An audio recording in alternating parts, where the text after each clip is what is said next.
The History Things podcast is brought to you by TR Historical, your one-stop shop for all your historical fan gear needs. Visit trhistorical.com and use the promo code HistoryThings to receive 10% off your next purchase. Thanks for listening. Now let's start the show.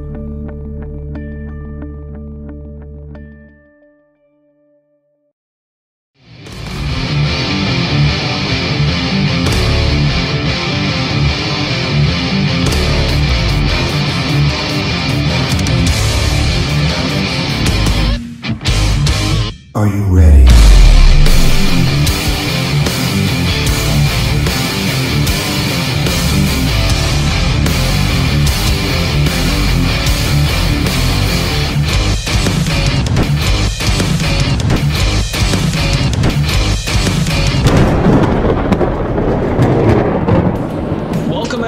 To the History Things podcast. I'm your host, Matt Borders, and today with me, as always, is my co-host and compatriot, Pat McGuire. Pat, how's it going, buddy? It's going great, man. We made it to quarter four. We're coming to the end of a very awesome first season of doing this. It's been a very cool experience. Been a very wild year. The year 2020 has been most certainly insane. We'll just leave it there. But we grew a pretty cool show through the insanity of it all. So I'm excited to close out the year with a really strong topic and a really cool guest. Absolutely. And our guest today is actually going to be an up-and-coming historian and author. This is Raina Egan, and she is going to be telling us a very cool, kind of lesser-known aspect of the American Civil War and beyond. And Raina, how are you today? Oh, not too bad. How are you guys? We're doing great. Thank you. Now, Raina, I understand you've got a pretty strong background in history, not only from your own personal research, but from the academic side of things. You've got an undergrad from Edinburgh, and then you also have a master's degree. It looks like you got that in 2009. And what was that in? That was in history with the public history track. Public history, fantastic. I've got some very good friends of mine who did that track. Very cool. Can you tell us what is the topic we're going to be touching on today? It is about the book that I've been writing for the better part of a decade about women who worked in arsenals during the Civil War, primarily Allegheny Arsenal, which is right outside of Pittsburgh.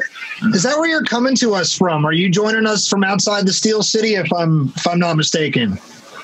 Yeah, I'm south and east of Pittsburgh. Very cool. So you a Steelers fan? More of a Pens fan. All right. I'm a hockey guy, so go Rangers. Just got to say that. We'll leave it there. Always looking to get us in trouble with the sports references. I know. Sorry. Now, Raina, before we dive into the details of this story, what brought you to it? That's what I'm curious about, because this is such a niche story. It's something that I've known a little bit about because of my ties to the Maryland campaign. This is always one of those fun facts that would kind of get tossed out that, hey, this disaster also occurred the same day as the Battle of Antietam. But what brought you to this story? Because I think most people's familiarity comes with a more modern context to this, like Rosie the Riveter stuff. I don't think they really equate, any sort of women in industry before the Second World War. Great shirt. So yeah, great question. Like, what is it that sort of brought you to this topic that predates the Second World War? Well, I think I first heard about the Allegheny Arsenal probably sometime in high school when it was like a little blurb in the newspaper, a little article about it. And in undergrad, I did a little project on Allegheny Arsenal for the History of Urban Development class that I was in. And then in grad school, I wrote a more in-depth paper about the Allegheny Arsenal, as well as other arsenal disasters, when I found out that the Allegheny Arsenal wasn't the only such incident during the war.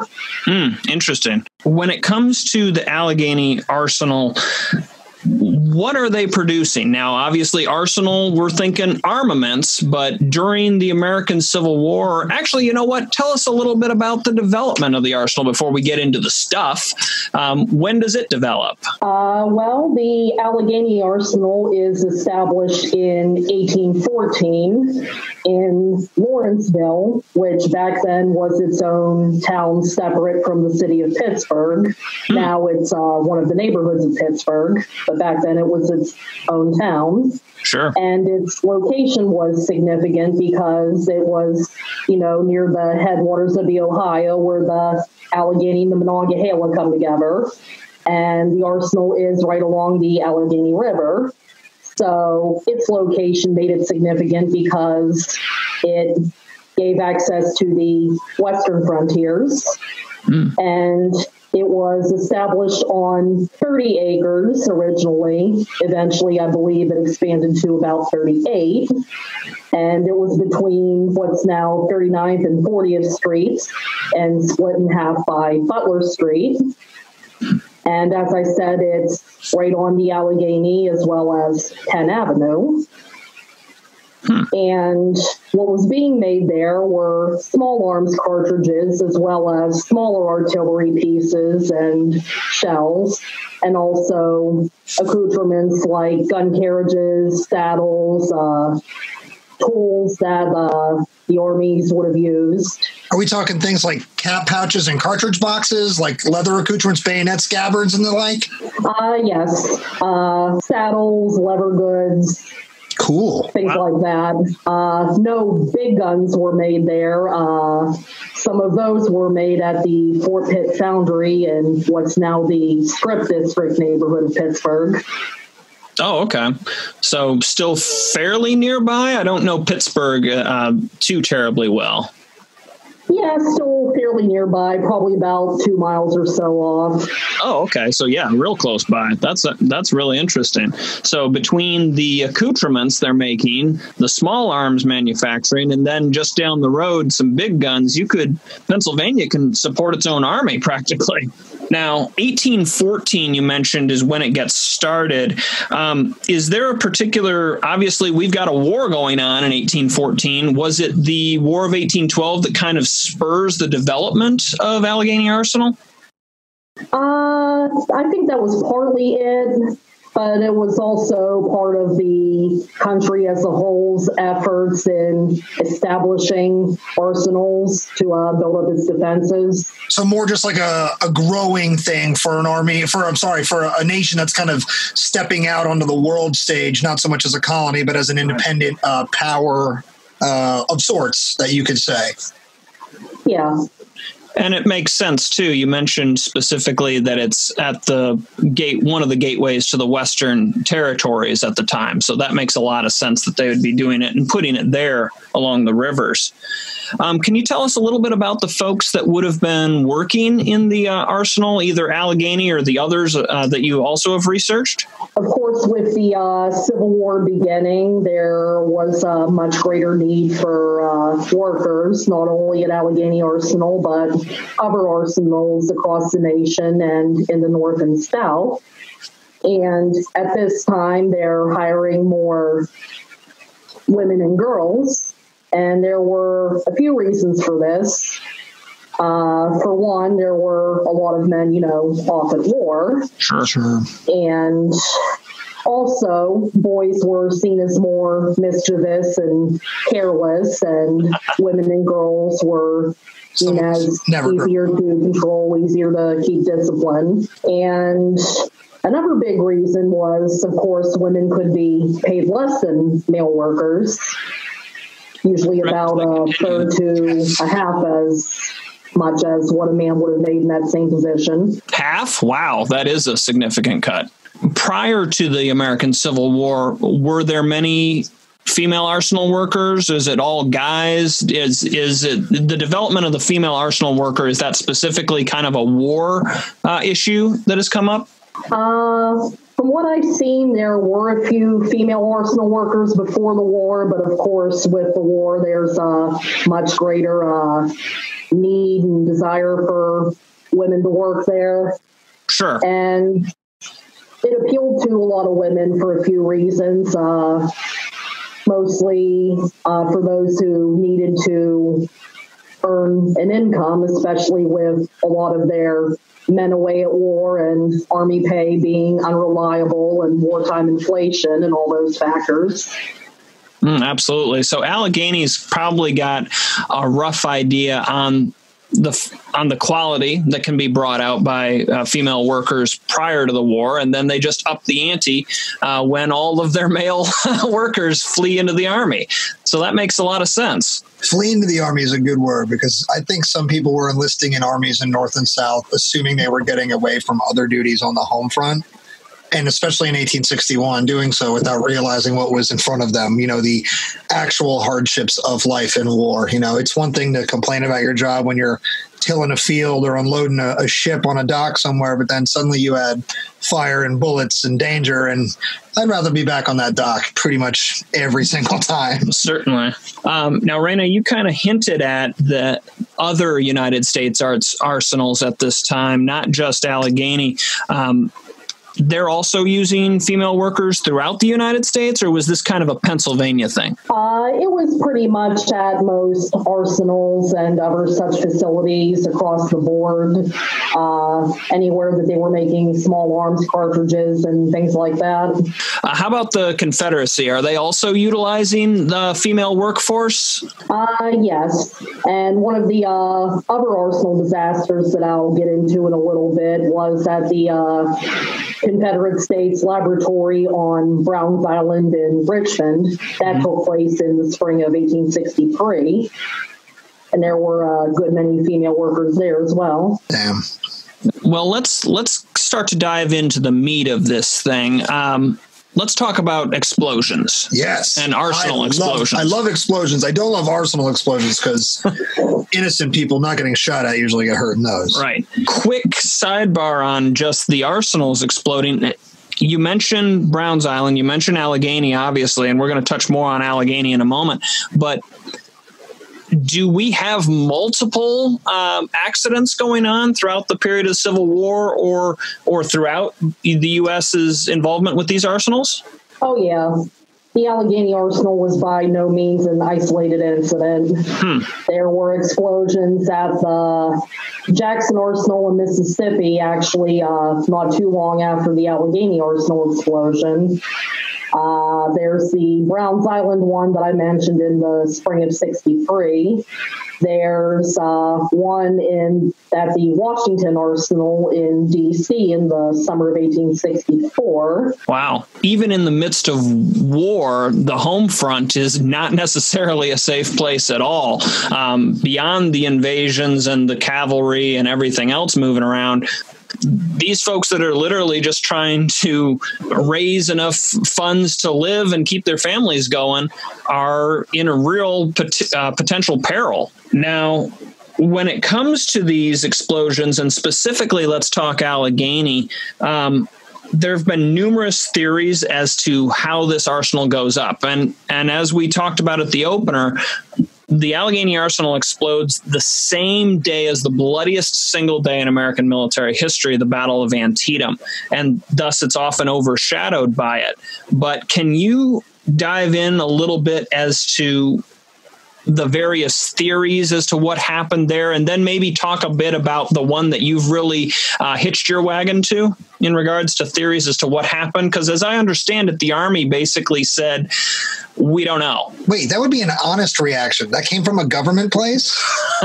Ouch. Well, so the Allegheny Arsenal was actually a series of 3 explosions that happened one right after the other. Basically, one touched off the other. Sure. But on September the 17th, at around 1 o'clock in the afternoon, it was also payday, so there were some workers there that might have been on their day off, there to collect their pay. So at around 1 o'clock, a wagon driver by the name of Joseph Frick received an order for several barrels of powder to be delivered to the main laboratory. And the main lab is the busiest part of the Allegheny Arsenal, with 158 workers, the majority of them being female. And his assistant, by the name of Robert Smith, put 3 of those barrels on one of the porches of the lab. And then about an hour later, Frick would later testify that he saw Smith jump up onto one of the barrels for whatever reason.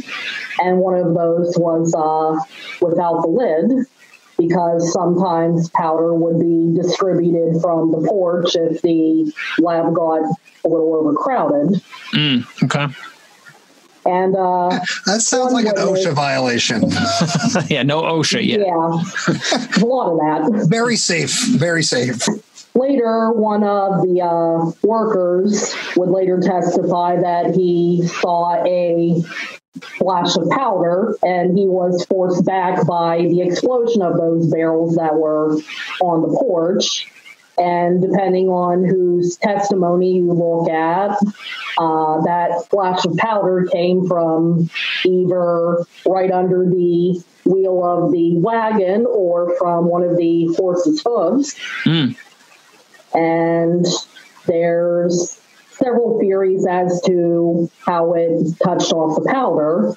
One of them was they would use and reuse and reuse the powder barrels over and over and over again until over time the lids didn't fit on very tightly anymore. So the powder probably leaked whenever it was in transport. Again, there's conflicting testimony between the coroner's inquest and the Army Court of Inquiry, which we'll get into more in a bit. So depending on who you believe, some loose powder from the laboratory may or may not have been swept out onto the roadway by the lab. So that could be another factor as well. Sure. This sounds like we're setting up a Mrs. O'Leary's cow, Chicago fire kind of situation. Like just a perfect storm of randomness to set off a terrible disaster.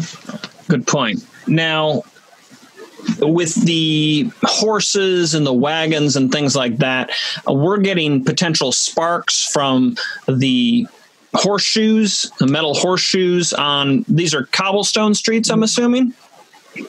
Yeah, they were made up of a very flinty type of stone. And the lab superintendent, Alexander McBride, who would actually lose his 15-year-old daughter, Kate, that day, he later testified that he had asked to pour sawdust or sand over the stones so that it wouldn't draw so many sparks, because the people building the roadways noticed that whenever they were swinging hammers, that sparks were flying. Sure. But the commandant of the arsenal, John Symington, refused this. So yeah, you're probably another factor. Coating your tinderbox with kindling. Like putting down sawdust on something that's flint-like. I mean, we use sawdust to start fires or to help build up fires. I imagine that they just kind of added more fuel to the fire. Sure. But I could definitely see why he would be asking for something like sand, though. To deaden, for sure. Yeah. And of course, not only do you have horseshoes potentially making sparks, you've got the construction workers that you were discussing with the hammers, you've got the wagon wheels themselves. Those wagon wheels have iron tires on them, and they hit a small rock. That's an easy spark right there. Can you touch on, because you hinted at it a little bit, Raina, can you touch on the court of inquiry and the military inquiry into all this? So the day after the explosion, there was a coroner's inquest from the city of Lawrenceville, and there was a jury that began taking testimony from surviving witnesses, and one of the witnesses was a worker by the name of Rachel Dunlap, and by most accounts, she's the only survivor who probably could have witnessed the spark that set everything off. at the time, she was taking a break on the porch of one of the lab rooms, and she testified that she saw powder being swept out onto the street all the time. Also, she saw a shadow under Crick's wagon and a blaze starting under one of the front wheels. And at the first blast in the series of 3, she was hit by some flying object and hit the deck. And her sister, who had been in the room, got out and helped her get up and run away. And while the inquest is going on, the funeral procession of the unidentified victims, there were 39 of them altogether, who were burned and mutilated beyond recognition from the explosion that they couldn't be identified. So they were put into plain black coffins, which were donated by the government, which, by the way, would be the only sort of compensation that they would ever receive, which I'll get more into later. But the procession is going on from the arsenal to the nearby Allegheny Cemetery, and those who are unidentified were placed in a mass grave. Wow. I didn't realize that there were so many unidentified. I assumed there would be a good chunk, but the total deaths is what, something like 78, 80, something like that? 78, yeah. So over half of them, women and girls. Geez, so over half of them aren't even identified or identifiable then. And the newspaper accounts of it they spare no detail. They're really gory. They talk about body parts up in trees and all over the place, and body flipped in half, and bones bleaching, and everything else. That's easily as bad as some of the accounts we read from the Civil War. In many cases, worse, because the guys writing it are often censoring themselves for the folks back home. Yeah, I mean, to spare mom or your sweetheart or pa the horrors that you're living through, you'd kind of dumb it down a little bit. Right. Newspapers like, nay, we're going to tell you everything. Yeah. It's the sensationalism. Yeah, there was one man who was identified by his false teeth. There was a hand that was later identified by her engagement ring. Oh. And a couple years ago, it actually emerged that we have the only known photograph of one of the Arsenal victims that turned up on Ancestry, I think it was, by one of her great grandnephews. That'd be kind of neat to see that. That would be very interesting to see that. Wow. How does... This is terrible. 78 people killed, most of them young women and girls. How does this compare with some of the other explosions that you had mentioned that are happening throughout the war years, Raina? So the explosion at Browns Island in Richmond, that takes place on March 13th, 1863. Friday the 13th, by the way. Wow, yeah. Superstition is not a real thing, guys. Bad things don't happen. Apollo 13. Just another Friday the 13th reference. But during that explosion, there were roughly 50 people that were killed. Again, the majority of them women and girls.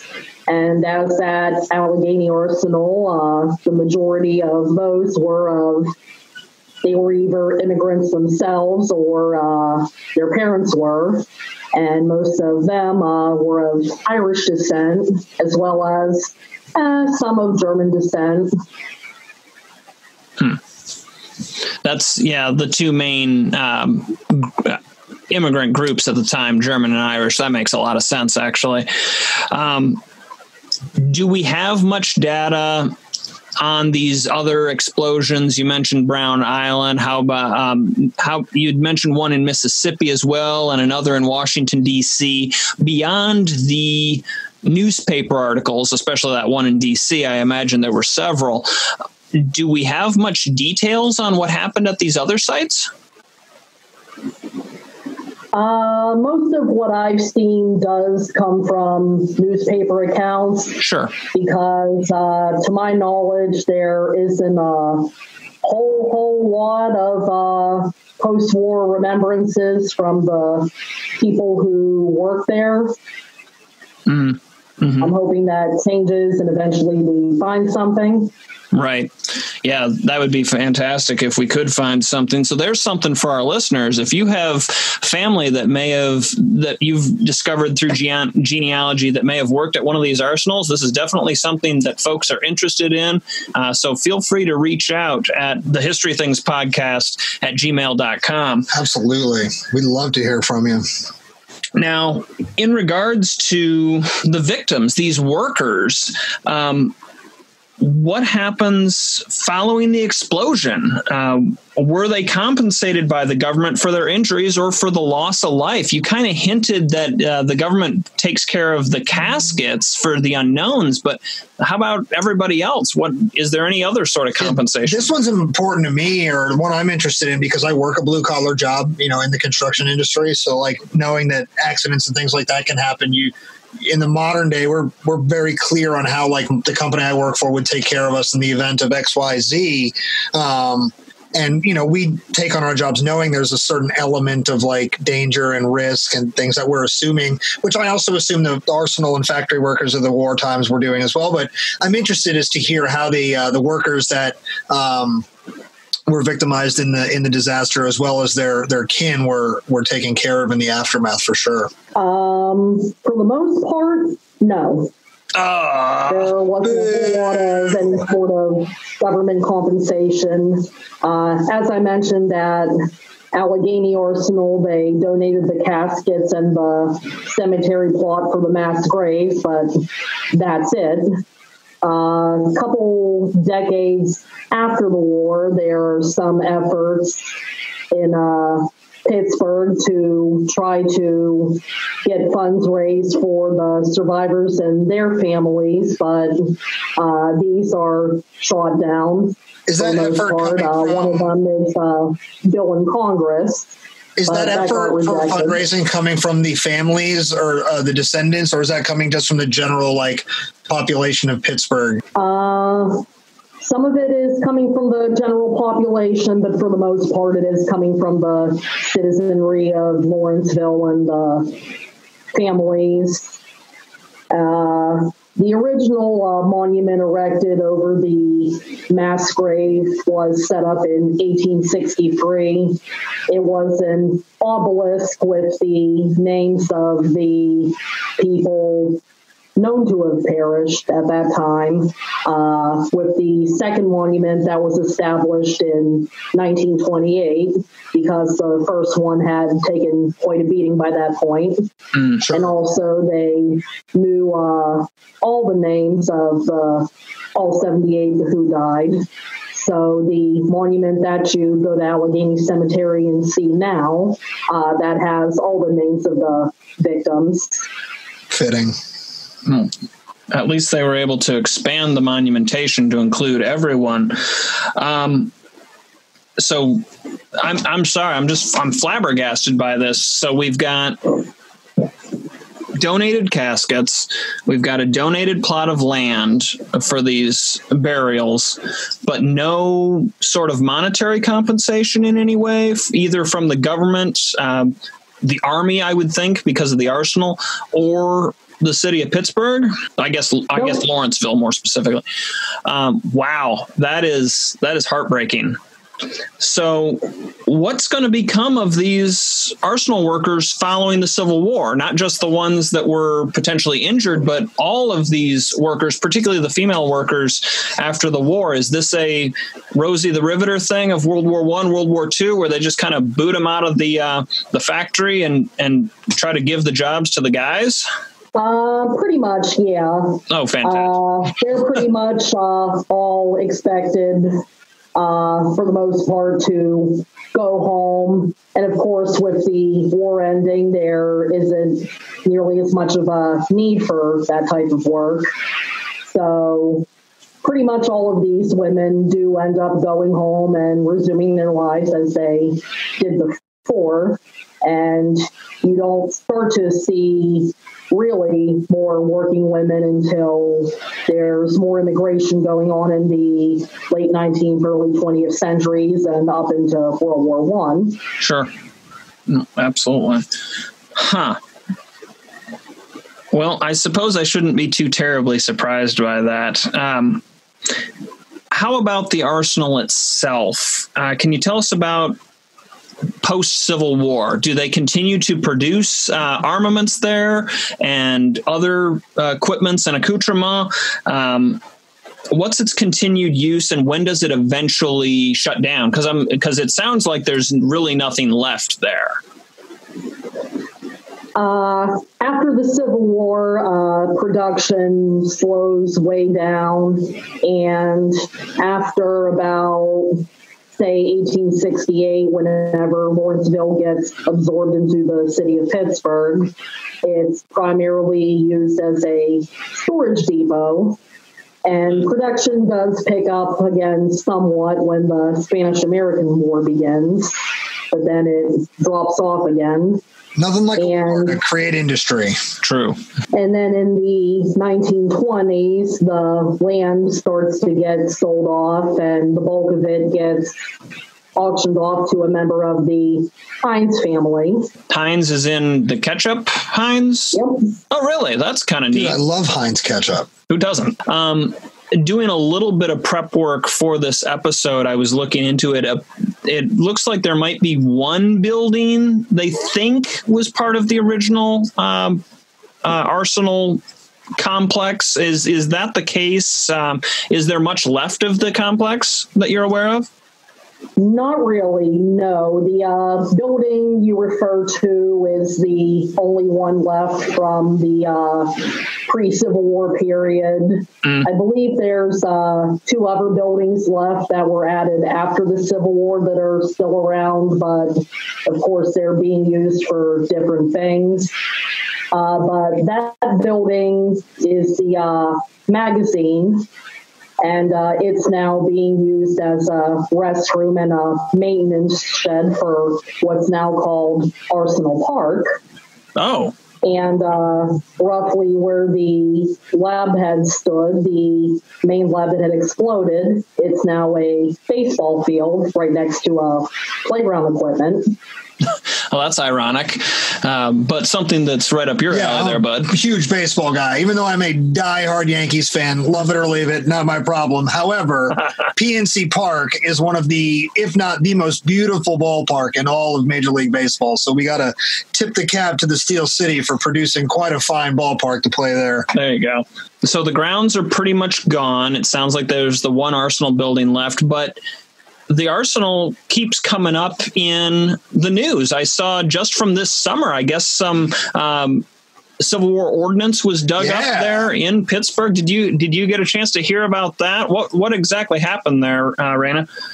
This also happened a couple of years ago because they're working on building some new apartment complexes in Lawrenceville. And both in 2017 and most recently, they came across a bunch of cannonballs that had once been part of the Allegheny Arsenal because post-Civil War, it was mostly used as a Army storage depot. So that's probably where those are from. And so lost and forgotten. Right. Raina, you'd implied that's still around during World War I. Are they going to be producing armaments there again, or is it, again, like you said, more for storage by that time? It's more for storage by that time. Okay. In 1912, they'd had a dedication ceremony to a monument at the Arsenal site. It's now in what's called Arsenal Middle School, which is on part of the former grounds. Basically, it was a big bronze plaque with an angel on it and the list of all the victims' names. And that plaque got moved at some point from the park to the entrance of the school. So that was dedicated in 1912 on the 50th anniversary of the explosion. So that was another form of memorialization for Allegheny Arsenal that came to be. Certainly. Do you have a rough idea when it actually shut down, was like no longer being used? Is that prior to or after the Second World War? It was definitely prior to the Second World War. Oh, really? Pretty much it was all auctioned off during the 1920s. And I don't know offhand when precisely it became Arsenal Park, but it would most definitely have been prior to the Second World War, if not maybe the first. Gotcha. So Mr. Hines is going to get it, and it's pretty much broken up by that point, like by the 20s, you said. Now, you've mentioned a couple of the monuments that exist or did exist and have been moved around a little bit over the years. Where can our listeners go for additional information about the Arsenal, or maybe even see some of the remains, this building that's left, or maybe even the burial sites for these poor workers that were slain during the explosion? Where can they go for that information? Well, Arsenal Park is in what's now Lawrenceville, that neighborhood. And about half a mile away is the Allegheny Cemetery, which is a gorgeous old cemetery that's really big. And there's the Allegheny Arsenal Monument where the workers are buried, although some of them are buried in the adjoining St. Mary's Cemetery. Some of the Catholic victims were, those that could be identified at least. Yeah, that makes sense. Consecrated ground and all that, very important for the Catholics, especially at that time. You said that the cemetery that most of the victims are in is a pretty big one. Whereabouts did they decide to place the burial for this mass burial? Is it fairly prominent, something folks could find easily? I personally have not been to that cemetery, though it's on my bucket list. For sure. I would have to look up the plot number. Oh, don't worry about plot numbers. 29, but it's sort of towards the middle of the cemetery, I want to say, because it's pretty big and sprawling. Yeah, the monument itself is kind of rectangular. It has the big plaque with the victims' names and everything. It's near a chain link fence, and right along the other side of that fence is St. Mary's. Oh, okay. So they're very close to each other then, in that case. Neat. I want to start kind of wrapping things up here a little bit with the conversation. I know you talked a little bit about what drew you to the topic, but it's such a fascinating niche topic, especially when it comes to Civil War history, is our bailiwick. Yeah. What's your plans? I know you're writing a book on this, Raina, and I'm super excited about the topic and to read this thing. Is it just the history that you feel needs to get out there? Is there a certain angle that you want to take with this research? Obviously, this is you've done a lot of research specifically on the female workers, but can you dive a little bit more into the details on your book, or do you want to keep that secret? You got to share some secret. Well, yes, I definitely feel that this is a little-known subject that does deserve to be out there more. And as much as possible, I've been trying to provide or find some details on a lot of the women who worked and died there. Of course, from newspaper accounts and census records, wherever I can find them. But of course, those aren't perfect either. Sure. So as much as I can, I want to try to sort of bring them back to life and tell their story as best I can. Matt and I can definitely relate to wanting to elevate a lesser known story. We're both obviously anchored out of Frederick, Maryland here. We're home to one of the most important battles of the American Civil War, and nobody's freaking heard of it. Right. I can't tell you how many times I ask people if they've heard of the Battle of Monocacy Junction, and they're like, huh? And I'm like, think of the highest stakes poker game you can imagine. No sexy players. So we're all about big elevations of unknown stories. So we're very kindred in that regard. So I really appreciate you telling the story of the women in the Arsenal, just because all these, as Matt and I talk about, there's so much minutia, there's so much complexity. The story of the American Civil War, like if you isolate all these wars individually, each of them is they're just beyond comprehension, the scale, the magnitude of how big these stories are. And so each little story that comes out is a kind of a new opportunity to rediscover, a passion. Like, for instance, like Matt and I are both Maryland campaign kind of focused historians, I guess you could say, in a sense. And, so we hover around September 17th, 1862, like almost all the time. And I was an adult before I ever heard of the Allegheny explosion. It happens on the same day. So like, it was just because like there are so many things to focus on. You can get so compartmentalized, and some of these smaller stories can get kind of swept under the rug. Like I was noting how it's kind of fascinating to me. One, that you were referencing the size of the workforces in some of these various arsenals. Like you mentioned, the one in Mississippi was like hovering in the 50s as far as the amount of people that were like at any given point were operating in the arsenal. And in Allegheny, they have 78. Oh, that's victims. No, but like that's a huge part of the workforce that was present at the time, I'm imagining. So like, when I'm fascinated by the fact that you have these smaller workforces supporting like hundreds of thousands, if not millions of men and women that were mobilized throughout the war. Good point. As well as it's also, I guess, in a way, makes it sort of understandable to see how some of these tragedies, even though they are tragedies, can get swept under the rug, because we're talking about 78 deaths against the backdrop of 23,000 Americans that will kind of like sweep you out of the newspapers. But this did make the newspapers. So I just think it's cool that, you're elevating something that not a lot of people know about. And I really, really appreciate you telling us the story. Piggybacking off that real quick, Raina, speaking of newspapers, I know you said you've been doing a lot of your research, particularly on the arsenals beyond Allegheny through the newspapers.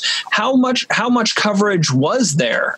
You said that Antietam, of course, and the Maryland campaign is going to kind of boot this out of the papers fairly quickly. But initially, is there a lot of coverage about the explosion? Pretty much just in the Pittsburgh area that the Allegheny Arsenal explosion did somewhat take precedence over coverage of what was going on at the front. Sure. And of course, nationwide, it was pretty much the reverse. Right. Like in the other national newspapers and those outside of Pittsburgh, the Allegheny Arsenal would either get reprints from the Pittsburgh papers or a little blurb if they were lucky, because of course it took a backseat to what was going on at Antietam. Wow. So 1 p.m. ish, the explosion occurs on September 17th, 1862. The fighting for a little bit of context for our listeners, the fighting at Bloody Lane is basically wrapping up. The bridge, the infamous Rohrbaugh or Burnside Bridge, has fallen to Union hands, and the Ninth Corps is moving over the Antietam in preparation for the final attack in just a couple of hours. So big things have already occurred at Antietam at this point. And back home, we've got this terrible explosion that occurs too, just adding more to the bloodshed and the carnage of this war. Also brings in an interesting dynamic, because you often think about what is happening at the home front while your loved one is off fighting in this dangerous war. And you always paint this picture in your mind of the worried sweetheart or whoever at home, like, oh man, my beloved's in this dangerous position. Now, you go the opposite with this. What happens when this news starts to filter into the Army and you have guys from this area who are starting to hear about this, maybe knowing that their wife or their sweetheart or their mom or their sister or whatever is working, or their daughter is working, in these arsenals or around it. As World War I guys, we study the Halifax explosion as kind of as sort of a sidebar to the main war story we do, specifically, with the work that I've been doing with the Canadian Expeditionary Force soldier, Private Herbert John Johnston. This is an experience he goes through on the Western Front because he's from around the Halifax area and he's serving on the Western Front. Actually, he's convalescing. He's out of the war on the Western Front, but he's convalescing in a hospital in France when this explosion takes place, and nobody knows what's going on with his family. So while he's kind of recovering from basically being blown apart, he's got to worry about what's happening at home. And I don't think people realize that, there is this duality of experience. There's the home front worrying about the battlefield, but now you have the battlefield worrying about the home front. Wreaks psychological terror, I can imagine, on the guys out there on the line. That's a great point, Pat. Raina, have you been able to get any of that sort of information? Have you come across any soldiers' letters or even some newspaper accounts? Because these guys are oftentimes writing to the papers, asking about, hey, what's going on at home? Are my loved ones affected by this? That sort of thing? Not really with Arsenal specifically that I've found so far, but That's I do fair. Know that with the Browns Island explosion, there were donations coming from local citizens, YMCA, things like that, and even a lot of Confederate soldiers who were in the field donated whatever they could to help benefit the victims and their families. Wow. Also further adding credence to the rebels were not these tattered rebels. They have stuff to donate. Yeah. Think about it, guys. They have stuff to donate. Even a little bit helps. Now there's a whole nother avenue of research that can be looked into. Matt and I live for rabbit holes. We almost should call this show Rabbit Hole History because we don't even know how to keep it on the rails. So, but Raina, this has been fantastic. Thank you so much for joining us this evening to talk about this very interesting topic. Have you, in regards to getting this published, I know you've been working on this for a long time and it's something that you've been working on to try to get published. Do you have a plan or a approach that you're planning on doing when it comes to looking to get this published? Because this is a story that should be told. Absolutely. Well, so far I haven't had much luck in getting accepted by a publisher. Even pre-COVID, I was having trouble. I pitched to probably half a dozen publishers at this point, and it's also a matter of finding one that's a good fit for what I'm doing. Sure. So if anyone has any leads, hit me up. I'm getting nervous for when I want to go to try to find a publisher for my biography I'm working on here. I know I talked to you, Matt, about the experiences of your first and now second book, which, you're working on getting out there. And Raina, having talked to you a few times about your experience, it makes me very nervous. I want to submit my paper and nobody's going to want to talk to me.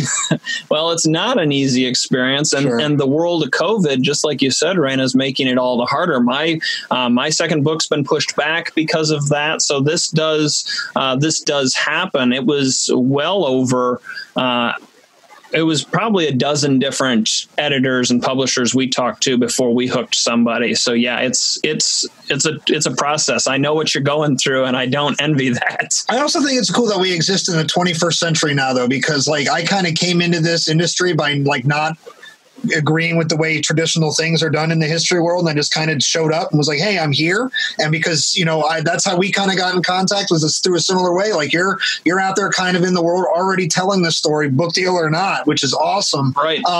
Raina, tell our listeners how they can kind of follow along with you on social media as you fill out this story and, you go through the process of getting published, which is kind of its own cool little backdrop adventure to your actual research. You post a lot about what the experience of getting published is. And I think that's very cool and insightful for other aspiring writers and researchers. So where can people go to kind of follow along in your adventure with you? On Facebook, if you search In the Midst of Youth and Beauty, that's the title of my book. That's a great You'll title. find my Facebook page. And on Instagram, my handle is Raina.g.Egan. Nice. Yeah. So I'm a big believer in the power of social media. That's sort of the platform I use to elevate my voice into the world of public history. And I was super excited to come across other people doing it. And that's how we came across you. And I thought your story was fascinating. So I was really excited to get you on the show here. So Raina, we're going to close out season 1, episode 4 with you now, but we're going to have you back in about a month because we're going to do some follow-up. So get ready because our listeners are going to throw some great questions at you. And for those of you out there who want to follow up with Raina about the awesome story about women in the arsenals, the Allegheny Arsenal explosion, you can reach out to Raina through her social media that on Facebook was In the Midst of Youth and Beauty, or on Instagram at raina.e.egan, or you can just email us here at the show at historythingspodcast@gmail.com. As always, you can follow us on Instagram at the History Things Podcast, or you can follow me on Facebook at History Things Podcast. That's also on YouTube and Instagram out there, y'all. Or you can follow Matt on Instagram at Matt Borders Books. But Raina, we really appreciate you stopping by to hang out with us for quarter 4. We're going to close out the big episodes for the season now. We got some cool administrative stuff coming up. We're going to review the end of the year. Yep. We are going to get set up for season 2 because Matt and I have talked it through, and we're going to do this for another season. We're going to take a short break at the end of the year, though, to kind of cool it because, there's a lot of work hosting a podcast. But, Raina, we can't wait to have you back in about a month to follow up on this topic. It's been an absolute pleasure. Thank you for spending your night with us, being nerdy about the history. For your host, Matt Borders, I'm your host, Pat McGuire. This is the History Things Podcast saying we'll see you next time.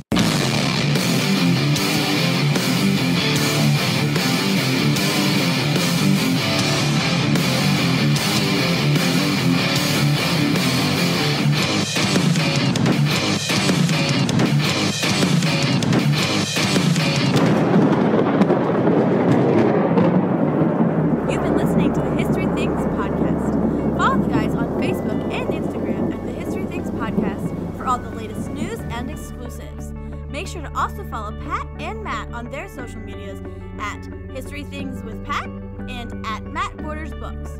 Have a question, comment, or compliment for the show? Send us an email at historythingspodcast@gmail.com. Thanks for listening. We hope you enjoyed the show.